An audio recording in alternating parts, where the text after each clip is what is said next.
Hi, I'm Rebecca from Ingvid.com. In this lesson, you're going to learn how to pronounce contractions. Now, what are contractions? Contractions are when we combine words into one word. For example, instead of saying I am Rebecca, I said at the beginning of this lesson, Hi, I'm Rebecca, right? So instead of I am, I said I'm. So I'm is a contraction. Now you hear these contractions all the time. Native speakers use them a lot, and they are basically used in everyday conversation. They're used in informal conversations. Okay, so you will hear them a lot. I'm going to teach you in this lesson how to say them, and also as a bonus, I'm going to tell you when not to use them. Okay, especially when you're learning English and when your English accent may not be exactly perfect yet. All right, so let's get started. There are many to do. I've got some of them on the board. I'm going to say them and you'll repeat them after me. Okay? So here we go. The first one is with the verb to be. Instead of I am, we would say I'm. So as I explained before, we can use this one in many ways. Okay? We could say I'm Rebecca, I'm Canadian, I'm a teacher, and so on. And if you want to learn the grammar of contractions, then you need to check a grammar lesson because this one is a pronunciation lesson. All right? So let's focus on that. So repeat after me. I'm working. You're working. We're working. They're working. He's working. She's working. It's working. Okay? Now, the reason I gave it to you with something else after that is because normally you won't go around saying I'm or just we're. Okay? But just so that you can hear it, I'm going to say it for you once, just without anything else. Okay? So repeat after me. I'm. You're. We're. They're. He's. She's. It's. Okay? Got those? Now, you might think you've got them, but it's probably a very good idea with all of these contractions to do it with me and then go back, listen again, practice them again as many times as you need to until you're saying all of it. Okay? You might think you're saying the ending, but you might not be saying the ending. So, what would be a good idea is to record yourself. Okay? Maybe record me and then record yourself saying them and then go back and listen. You might think you're saying the ending and you might not be saying the ending. And then it can actually change the meaning of what you're trying to say. And you don't want that to happen. Okay? So make sure, really, please record yourself. That's the best way to know. Okay? Now, let's go on. So this one, I'll, okay, is short for what? It's the future of the verb to be. I will, okay? Or of whatever. When we say I will. Instead of I will, we say I'll. Okay? So repeat after me. There's an L sound there. First, I'm just going to say them. Okay? But you know what? Let's just say the sentence. Okay? Let's say the sentence because that will be more realistic. I'll be there. Okay? For example, I'll be there on time. Okay? Don't worry. I'll be there on time. All right? I'll be there. You'll be there. We'll be there. They'll be there. He'll be there. She'll be there. And it'll be there. What do we mean by it'll? It will, like anything, right? The equipment, the computer, whatever. Okay? It'll be there. Now, if that's hard, or if any of these are really hard for you to say, don't say them. You don't have to. Okay? It will sound a little bit more natural when you do, But if it doesn't sound natural and if it's really weird and hard for you to pronounce these words or any of these contractions, you don't have to. You can always say it will be there. Okay? And that's fine too. But if you'd like to go and sound a little more natural, then by all means, try. Next, let's try these. So I'd is short for what? I would. Okay? For example, you could say, if you want to say, I would like a pizza. Okay? I would like some pizza. Instead of saying, I would like some pizza, you could say, I'd like a pizza. I'd. Okay? So we're saying I and the D sound. I'd. I'd like a pizza. You'd like. We'd like. They'd like. He'd like. She'd like. And usually we don't say the other one. Okay? So that's how you say those. This is a way, in fact, you can place an order. Okay? When you go to a restaurant, oh, we'd like a pizza. Okay? Something like that.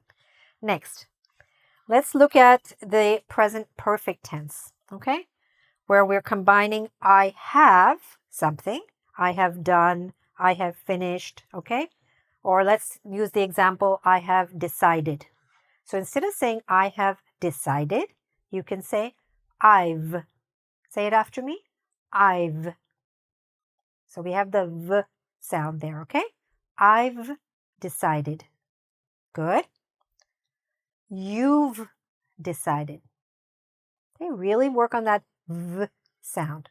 You've decided. We've decided. Good. They've decided. Okay. Then after that, it comes to some of these. He's decided. Now you know that he's can be he is or he has. Okay. That's why I didn't write them again here. But he's decided and she's decided. Okay. So those are the present perfect tense. There are many other tenses. Many of them can get contracted. I've just given you some examples here, and these are some of the most common ones. Okay.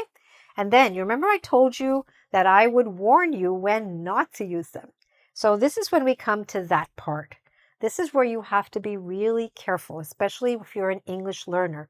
And that's when you're saying the negative form. Okay? Because if you make a mistake here, it will sound like your grammar isn't perfectly right. And that's not good, but it's not the end of the world. All right? However, if you make a mistake here, it's not just that your grammar is right.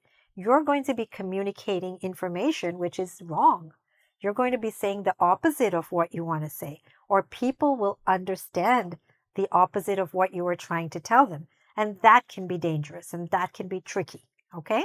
So when you're saying a negative, giving a negative idea, okay, with a contraction, what I recommend is to say the fuller word not if possible. Okay? What do I mean? Let's look at an example. So here we said I'm, right? The negative, there are two ways to make that negative. Not with I'm, but with the others. So here we would just say I'm not. Okay? I am not becomes I'm not. That's the only option you have to make it negative for I. But we can say for you, you're not, and that's what I recommend.